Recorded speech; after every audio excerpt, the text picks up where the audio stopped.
This has been stated many times, like seriously, I'm probably beating a dead horse by saying this, but 2023 is one of the best years in gaming, rivaling years like 2017 or 2007.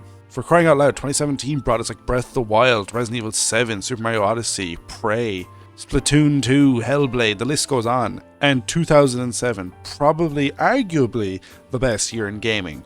We got Halo 3, COD 4, Bioshock, Super Mario Galaxy, the original Portal, Uncharted 1, the original Mass Effect, Lego Star Wars The Complete Saga. Come on, man.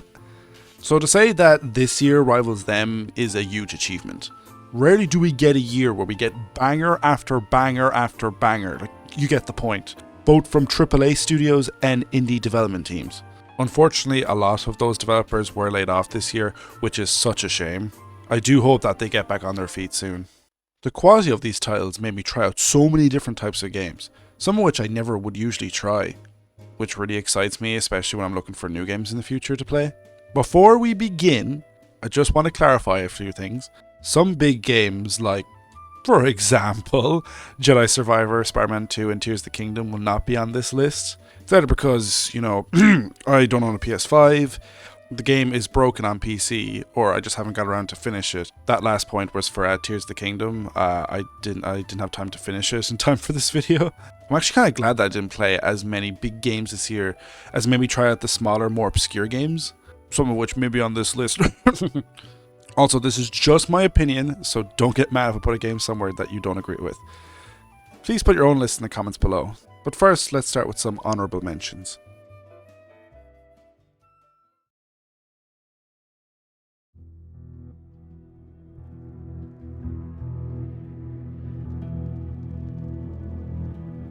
Strayed Lights was a game I saw on YouTube and I stumbled across it on Steam too, and what immediately intrigued me was its presentation, more specifically its art style. I love a game with a distinct art style. It's one of the main reasons why I love smaller budget games. It really makes them stand out amongst other titles. Besides a gorgeous landscape, Strayed Lights has a simple yet fun combat system, similar to Sekiro's parrying system, a great soundtrack to relax to, and some fun bosses. The game is pretty short, clocking in at about 4 hours, but I honestly really like that, as sometimes you just need a smaller experience that you can beat in a day instead of a 100 hour plus experience. It helps that I played it right after a really long game, and the short length was just really much appreciated. Give it a go if you see it on sale. Under the Waves tells the story of a man dealing with grief. The only way he knows how is to take a job where he's isolated in the ocean doing repair work for a corporation. The journey you go on with the main character, Stan, is quite emotional and can be quite tear-jerking at times. The gameplay itself is quite basic. You just swim or pilot around to different areas of the ocean, a very beautiful ocean I might add, and do odd jobs like repair machines or collect items. There is some side stuff to do, like finding collectibles for your base and taking photos of the wildlife, but besides that, you'll just be focused on the main story.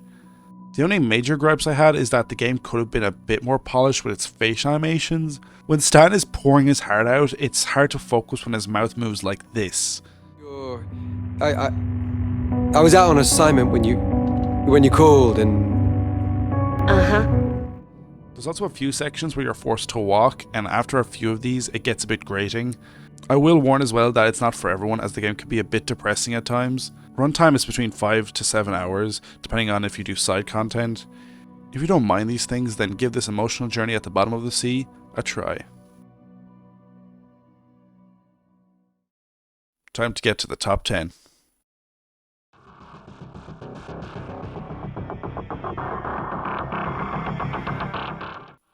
Trepang 2 feels like if you combine Doom with Max Payne, and going by the gameplay I'm showing right now, it looks just as cool as it sounds.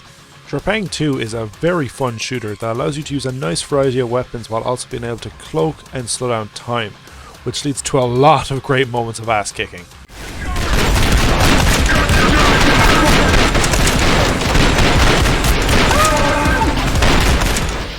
The gameplay loop is what immediately intrigued me when I first found out about this, and thankfully it never got old throughout my playtime. The story isn't very good, but that's not much of an issue since the game prioritizes its gameplay over story. The enemy types are nicely varied, so you aren't just fighting standard foot soldiers throughout the game. You also take on snipers, soldiers with shields, juggernauts, mini-bosses, and some very pissed off and terrifying cultists. Oh my! There's even more enemies, but I'll leave you figure that out. There's a good variety of locations, although some of them can feel a bit disconnected from each other. For the most part, you might be in like facilities and such, and then out of nowhere you'll be in some British castle, like, okay. Bosses are pretty fun, albeit a bit simple, and the music is very adrenaline pumping, which is much appreciated. The sound effects and the gore is so well done. The gunfire sounds amazing to the ears, and the way you just decimate opponents is so satisfying. I hope I'm not put on a list after this video. There's also a wave-based mode in the game to keep you busy after the main story, if you want to just experience more of the gameplay instead of trudging through the story. I honestly would recommend you do this, as it's very fun and just takes what the game does best and does it up to 11. If you want to blow off steam after a rough day, then this is the perfect game for you.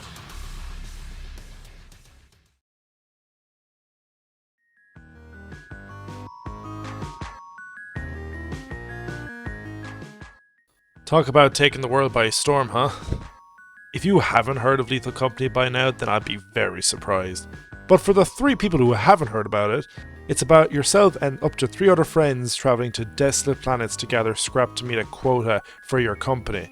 Only issue is that these planets are far from desolate and in fact very lethal. I literally got my neck snapped out with darkness. Oh god, that's terrifying. Oh my god! Jesus Christ! There's a thumper right there. There's a thumper right in the door. Also, if you don't meet your quota, you are let go. Oh god. Your performance has been deemed the worst. Well, it was nice knowing you. Welcome to our disciplinary process. Bye bye. No!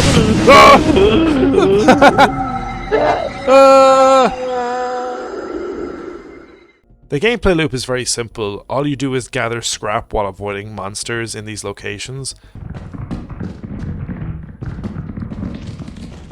Yeah, I'm gonna take Zach's body. What makes it fun is how unpredictable it is.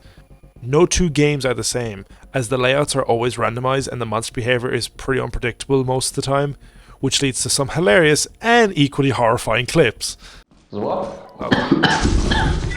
Fucking. Oh shit! What? No! Oh my god. You just did. Oh my god. Fuck. Milo, Chris got taken by a bracken. It's all so simple, yet brilliant. This game doesn't even look that amazing, but this shows that a simple looking game with great gameplay is all that you need sometimes. Not everything needs to be next gen in graphics as long as the game is actually fun. It's very hard to be bored with this game.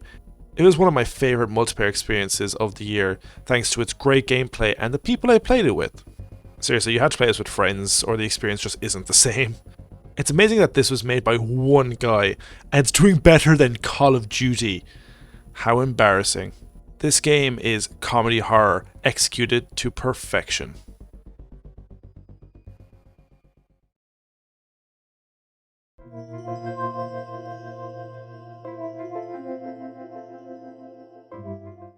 Dave the Diver, to put it simply, is charming. It's got charming characters, a charming art style, charming music, and charming... Okay, maybe not so charming fish, but still, the game is very charming. It's very hard to not like the world of Dave the Diver. You play as the titular character Dave, as himself and his 2 friends Cobra and Bancho run a sushi restaurant. Dave does the fishing, Bancho does the cooking, while Cobra runs the business end of things. What surprised me was how invested I got into the gameplay and how said gameplay kept on evolving throughout the game. The basic gameplay at the start is you hunt for fish in this 2.5D landscape. This is how you traverse all areas in the game. You think you'd only just do simple fishing, but nope. You can upgrade your kit to have a better harpoon for fishing, have more oxygen or be able to carry more weight, stuff like that. But so much happens to change it up. New fish appear all the time, but besides the fishing, you get to run the restaurant, which I found very fun and engaging. Plus, the music is very catchy.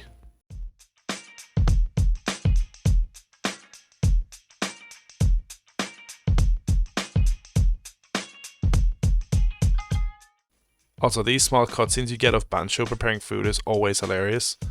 That goes for most of the cutscenes in the game, they're pretty funny and well done.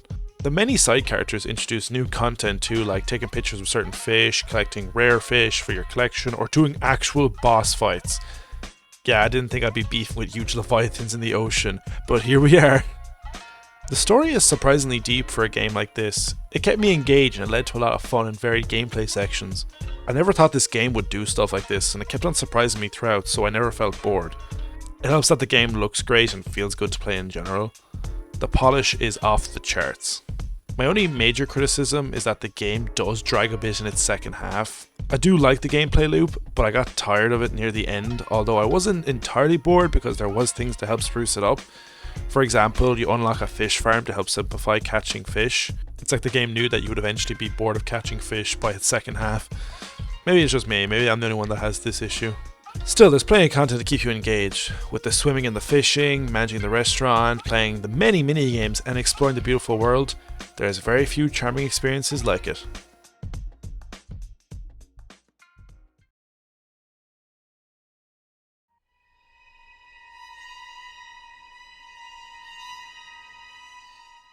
I played the original Dead Space back in 2020 for the first time, and it's amazing how well that game holds up. Its unique story, gameplay, and horror still stands the test of time. That being said, the remake is better. Rarely does a remake keep everything from the original, adds even more content, and just expands the world of the game. All of this without faltering or ruining the gameplay, horror, and aesthetic that Dead Space fans love. That was already done in 2013! The gameplay is still very fun. Cutting down necromorphs is still as satisfying and gory as ever. I love how Isaac's arsenal of weapons all feel viable in combat. I remember playing through the original and thinking that only a handful of weapons are worth using, while here, they all have their uses. For example, most of the weapons just have better overall damage output, or have new secondary functions that are actually useful, like the pulse rifle's grenade launcher. The plasma cutter is still the best weapon in the game. It's the first weapon you get, yet it's the best one, and it's overpowered when fully upgraded. Totally worth the investment. My second favourite weapon was the flamethrower, which really threw me for a curveball. I hated the OG variant, while here it was pretty overpowered. First of all, the fire looks gorgeous, but also the weapon melted through groups of enemies like it was nothing. And I was playing on hard for this footage here. Besides the better arsenal of weapons, the game just controls better, especially when going around in 0G. These sections are just way more fun to play than before. Some areas have been changed to either improve your experience, turret section, or to better accommodate the story. The story for the most part is better than before. Our main boy Isaac Clarke now speaks instead of just being a silent protagonist, and his presence adds a lot more to the narrative than before. We get more insight into his character and it makes him all the more compelling. You really want to root for him to survive and make it out okay. The rest of the cast are good too, with Kendra being a standout. I just found her way more interesting here than before, a lot more added depth given to her. The added lore does a great job of not just expanding this game, but its one and only sequel Dead Space 2. Don't look into it, don't. With how great this remake was, I hope that one day we get a Dead Space 2 remake, or even maybe a new Dead Space game. Here's hoping. Maybe one day we will be whole again.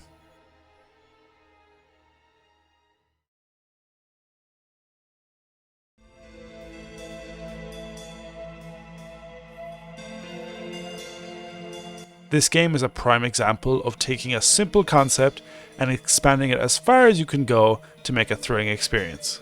Killer Frequency tasks you with managing a radio show while a killer goes on a murder spree in your local town.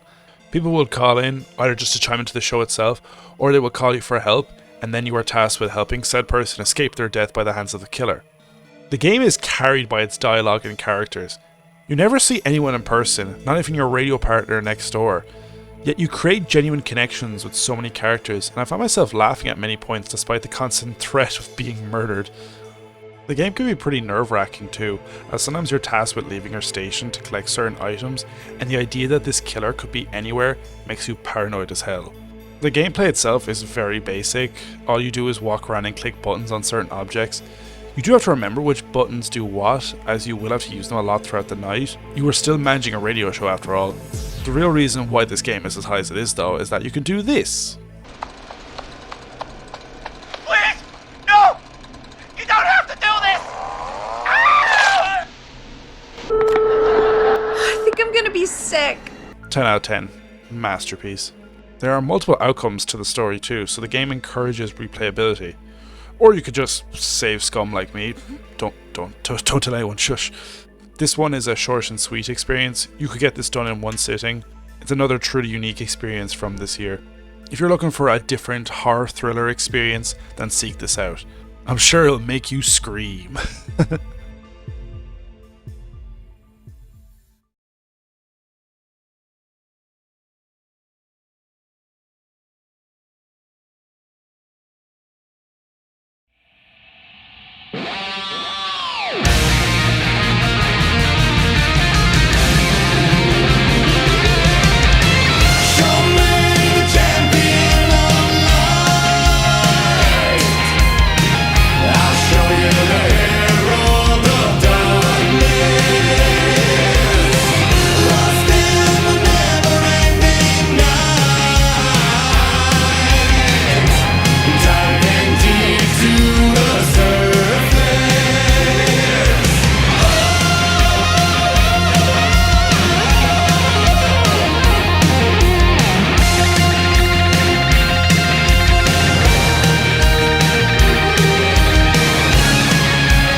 Do I need to say anything else? Remedy sure know how to make an experience that is unique, weird, quirky, and any other similar word or synonym in the dictionary. I've always been a fan of Remedy. I've played every game in their library from the original Max Payne in 2001 all the way up until their previous release of Control in 2019. Now we finally have a sequel to the cult classic Alan Wake from 2010. Alan Wake 1 is a bit of a mixed bag for me. I enjoy the characters, story and setting, but the gameplay leaves a lot to be desired. I had fun with it, like I always enjoy it when I play it, but the gameplay could have been better. With this sequel, Remedy tried to outdo themselves on all fronts. Going for a survival horror approach this time, Alan Wake 2 follows the titular character trying to escape the dark place, while an FBI agent named Saga Anderson and her partner Max Payne, Alex Casey, are following an investigation in Bright Falls, as people have started going missing and end up being found dead. These disappearances link back to the events of Alan Wake 1, so now Saga searches for the whereabouts of Alan Wake. You don't just play as Alan here, but also Saga. It's a dual narrative and you can switch between them at any point to see their point of view in the story. While Alan Wake 1 had you go through linear areas, killing off enemies and solving basic puzzles, Alan Wake 2 expands upon that, giving us a more varied and satisfying gameplay loop. You usually explore semi-open areas, battling enemies by weakening them with a flashlight and then finishing off with a gun, although you have to be way more precise with your flashlight and gun, unlike before where the game just kind of auto-locked you onto enemies when aiming. You solve puzzles, which usually involve searching the very detailed environments for clues and items. For Saga, she can enter her mind place to analyze clues she has come across, while for Alan, he can write scenarios to change his environment to assist him in his escape. It's cool that each character gets their own kind of distinct mechanic for their part of the game. Combat feels better in the sequel. It helps that guns feel great to fire, especially the shotgun. Ooh, I like the thing of this. Saga gets a huge arsenal of weapons, while Alan only gets his weapons from the first game, i.e. the revolver, shotgun and flare gun. Combat is better with Saga, but I think exploration was done better with Alan. I love traversing both worlds though. Saga gets the beautiful and sometimes terrifying woods of Bright Falls and the buildings that reside in it, while Alan gets this twisted version of New York to explore. From a horror standpoint, Alan's is better, but I do like Saga's areas too. It helps that a lot of mind-bendy shit that we've come to expect is on full display with Alan in the Dark Place, and this is where I was the most intrigued. Plus it gave us Herald of Darkness, so I'll always love it for that. Saga still has great moments too. It's interesting seeing Bright Falls after the events of Alan Wake 1 and seeing how the town has moved on since then. And Saga herself is also a compelling character, on the same level as Alan really. They're both great protagonists. The rest of the cast is very solid too, with the standouts for me being David Harewood as Mr. Dorr and James McCaffrey as Alex Casey. Rest in peace, you legend, you will be missed. The plot is as mind-bendy as ever, and a bit hard to follow, but I was enjoying myself throughout.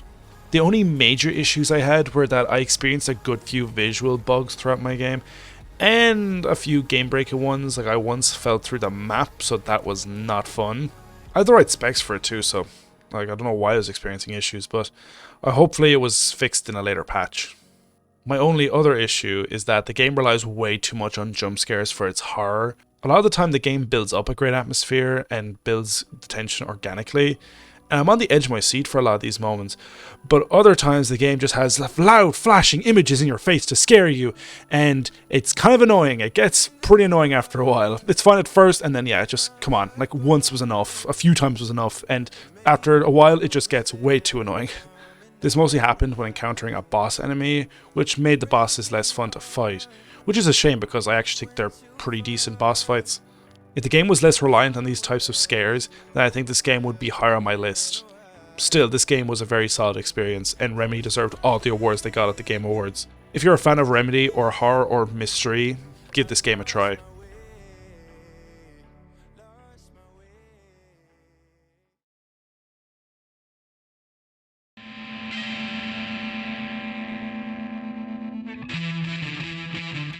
Hi-Fi Rush really just came out of nowhere, showed us a very fun and unique combat system, didn't elaborate and left.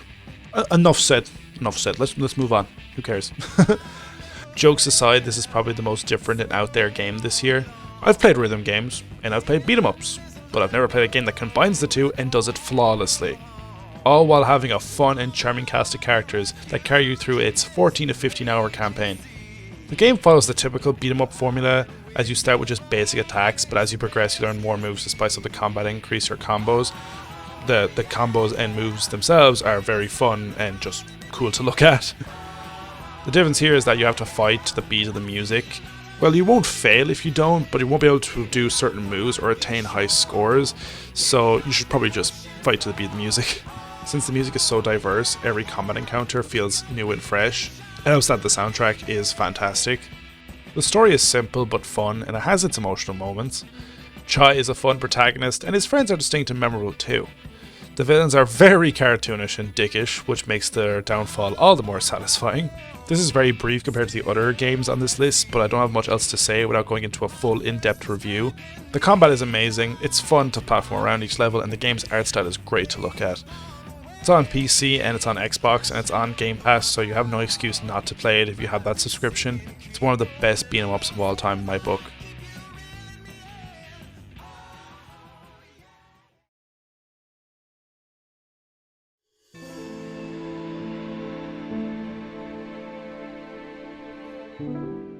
Okay, I swear I didn't plan for 3 water-related games to be in this video. It just happened, okay? They're all great experiences. Dredge tells the story of you, yes you, showing up at a small island for a job as a fisherman.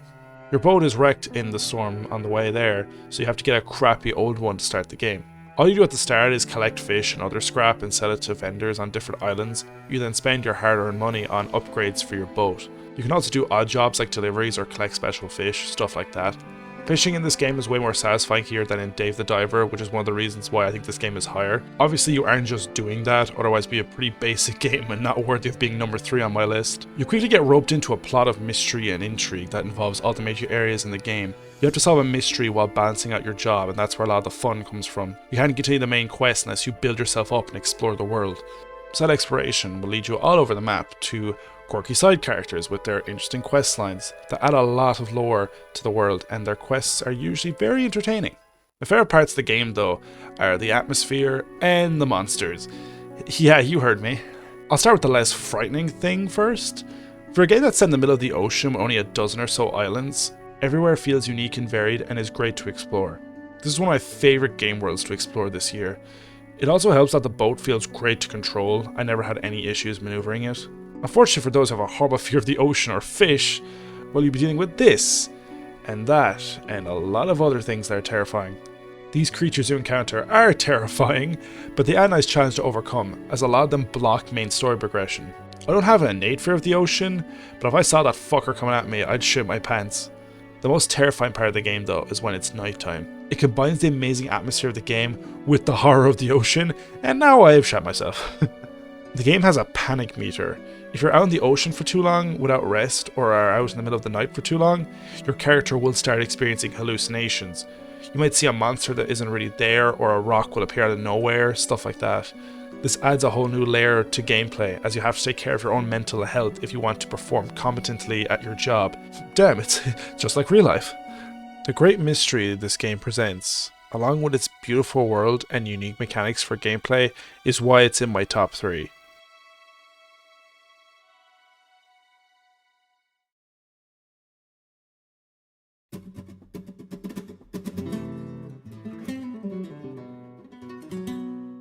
I will try and keep this brief, as I went pretty in depth with this game in my own review. You should totally check that out, by the way, link in the description.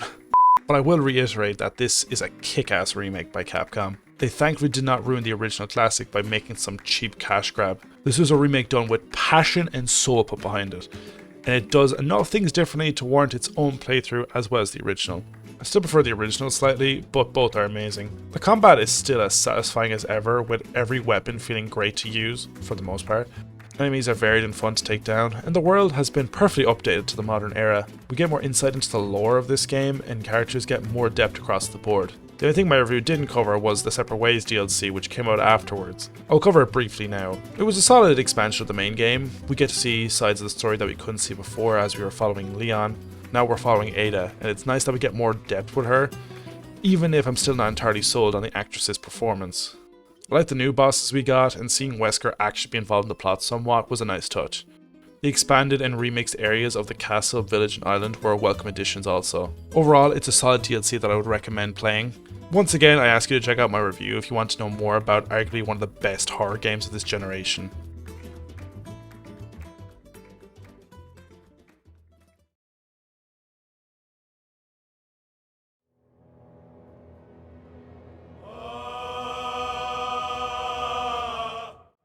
Wow, what a surprise. The game that won Game of the Year at the Game Awards and across numerous sites is Game of the Year on my list, and it's for good reason. It's hard to describe how I entirely feel about this game. There's so much to unpack that this small little description of it wouldn't do it justice. I heard whispers about this game over the last few years, and then out of nowhere in August it exploded all over the internet. Everyone was playing it and having an amazing time. I heavily considered getting it, but then I thought I'd wait until Christmas, until I saw this clip. When I look at you, I feel real again. Alive. Gods, I want to ride you till you see stars. After that, I was sold on the game. It helped that a friend gifted it to me too, so that was nice. Thanks. I admit that it took me a few hours to get into it, but after that, I was fully immersed in this amazing world. The main characters, the side characters, hell, even the random merchants you come across have so much personality and depth to them. I had no clue about the lore of this game, or Dungeons and Dragons in general, but I got so interested in this game's world regardless. As for the gameplay itself, there's so much customization, it's insane. Your character can vary from a warlock to a rogue to a wizard or even more, and said classes can have buffs that change your character's approach to scenarios in big or small ways. The combat itself is turn-based, and I rarely ever play games of this nature, but I surprised myself and I actually really enjoyed it. I loved the strategy of it. It wasn't just simple button mashing. You have to think out what actions to use. Should you attack or heal? Should you apply a spell or defend X or Y? Also, you have to take into account your surroundings, because if you do, it can have a huge effect on the course of a fight. It also helps that this game really leans into the term RPG. You really feel like you're role-playing a character in this world, because your character actually can impact the world in so many different ways, both big and small. Almost every scenario can be tackled differently, and whatever you do will have consequences in the future. I remember being in Act 3, and I encountered a person from Act 1, which would have been like 100 hours ago, and my actions back then came back into play now in a quest I was doing, and that is just so cool to me. Larian Studios really paid attention to the little details here. I was also so emotionally invested in the characters. The story itself is a bit basic, but it does a good job of serving as a driving force for the conflict our heroes, or villains, will face. I adored the main cast, with my personal favourite being Karlach. Oh Karlach, my beloved. I'll not talk about her for too long, otherwise the rest of this video will just be a simping video for her. All I'll say is that she's funny, she's cute, she's hot, pun intended. She's got so much character to her, she's great in a fight, and goddamn she's great for carrying all my shit. Other standout characters for me were Astarion and Shadowheart. What a surprise, I know. It's not like they're the fan favourites or anything. The rest of the cast is great too, by the way. I just won't have the time to go into them here. There's an insane amount of replayability here that I could see you only playing this game for a year and still not be tired of it. The tree has so much to do here, it's insane. There's so much more I want to talk about, but I'll just leave it here. Just go out and buy this game. Buy it. Buy it now. Play it. Please play it. You will not regret it. It's one of the best games of 2023 and one of the best games of all time. Yes.